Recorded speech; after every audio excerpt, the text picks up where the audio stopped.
Hi friends, ഗാന്ധിയെ ലോകമറിഞ്ഞത് Richard ആറ്റൻബറോയുടെ Gandhi എന്ന cinema പുറത്തിറങ്ങിയതിനു ശേഷമാണ്. പറയുന്നത് മറ്റാരുമല്ല, സാക്ഷാൽ the prime minister of India. എനിക്ക് വിശ്വസിക്കാനാവുന്നില്ല. ഇത്രയും വലിയ മണ്ടത്തരമൊക്കെ ആൾക്കാർ പറയുമ്പോൾ സോഷ്യൽ മീഡിയ ഏറ്റവും അധികം ചർച്ച ചെയ്യപ്പെടുന്ന വിഷയം ഇതാണ്.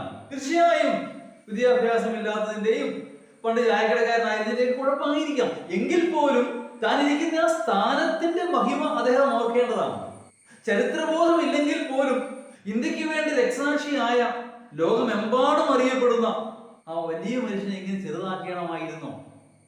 ഒരുപക്ഷെ ലോകത്തിന്റെ ഏത് ഭാഗത്ത് ചെന്നാലും നമുക്ക് ഗാന്ധി പ്രതിമ കാണാം. മറ്റൊരു നേതാവിന്റെ പ്രതിമയും ഇങ്ങനെ കാണുവാനുമില്ല. അത് നെൽസൺ മണ്ടേലയാണെങ്കിലും ആരാണെങ്കിലും അത്രയും ലോകം ആദരിക്കുന്ന ഒരു ലോക നേതാവാണ് മഹാത്മാഗാന്ധി. ഇന്ത്യക്ക് സ്വാതന്ത്ര്യം കിട്ടുന്നതിന് മുമ്പ് തന്നെ തന്റെ അഹിംസാ സിദ്ധാന്തത്തിന്റെയും നോൺ കോഓപ്പറേഷൻ മൂവ്മെന്റിന്റെ ഒക്കെ പേരിൽ ഗാന്ധി ലോകമെമ്പാടും അറിയപ്പെട്ടിരുന്നു.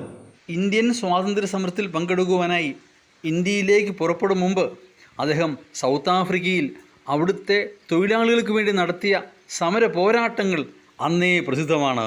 ഇതൊന്നും വേണ്ട, 1931 രണ്ടാം റൗണ്ട് ടേബിൾ കോൺഫറൻസിൽ പങ്കെടുക്കുവാനായി കോൺഗ്രസിൻ്റെ ഏക പ്രതിനിധിയായി ഇംഗ്ലണ്ടിലേക്ക് പോയ അദ്ദേഹത്തെ അർത്ഥനഗ്നനായ ഫക്കീർ എന്ന് അവിടുത്തുകാർ വിളിച്ചാക്ഷേപിച്ചതും ചരിത്രത്തിൻ്റെ ഭാഗം. ഇതൊക്കെ പറഞ്ഞാൽ BJPക്കാരന് മനസ്സിലാകുമോ എന്തോ. 48-ലെ വീരമൃത്യുവിന് ശേഷം അദ്ദേഹത്തെ അറിയാത്ത ഒരു മനുഷ്യനും ലോകത്തിന്റെ എവിടെയെങ്കിലും ഉണ്ടെന്ന് ഞാൻ കരുതുന്നില്ല. അങ്ങനെയുള്ള മഹാത്മാവിനെ പറ്റി ആറ്റൻബറോയുടെ സിനിമ ഇറങ്ങിയതിനു ശേഷമാണ് ഗാന്ധി ലോകമെമ്പാടും അറിയപ്പെടുന്ന നേതാവായത് എന്ന് പറഞ്ഞാൽ ഇത്രയും വലിയ അപമാനം ഇന്ത്യക്കില്ല, ഇത്രയും വലിയ നാണക്കേട് ആ മനുഷ്യന്റെ ആത്മാവ് നൽകുവാനില്ല.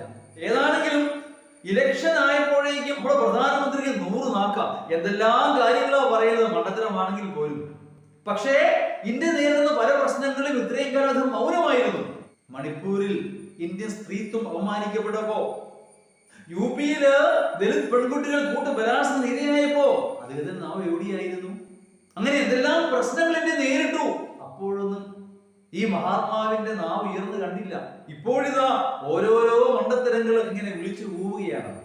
എനിക്ക് തോന്നുന്നു അടിസ്ഥാനപരമായ കാരണം എന്ന് പറയുന്നത് BJP വലിയൊരു പരാജയത്തെ മുൻപിൽ കാണുന്നു എന്നുള്ളത് തന്നെയാണ്. സാമുദായിക ധ്രുവീകരണം ഉൾപ്പെടെ എല്ലാ അടവുകളും പുറത്തെടുക്കുകയാണ് BJP നേതൃത്വവും നമ്മുടെ പ്രധാനമന്ത്രിയും. ഏതാണെങ്കിലും ഇന്ത്യക്ക് സ്വാതന്ത്ര്യം കിട്ടിയത് BJP മൂലമാണെന്ന് പറയാനത് ഭാഗ്യം. ഒരുപക്ഷെ അതും പറയുമായിരിക്കാം നാളെ.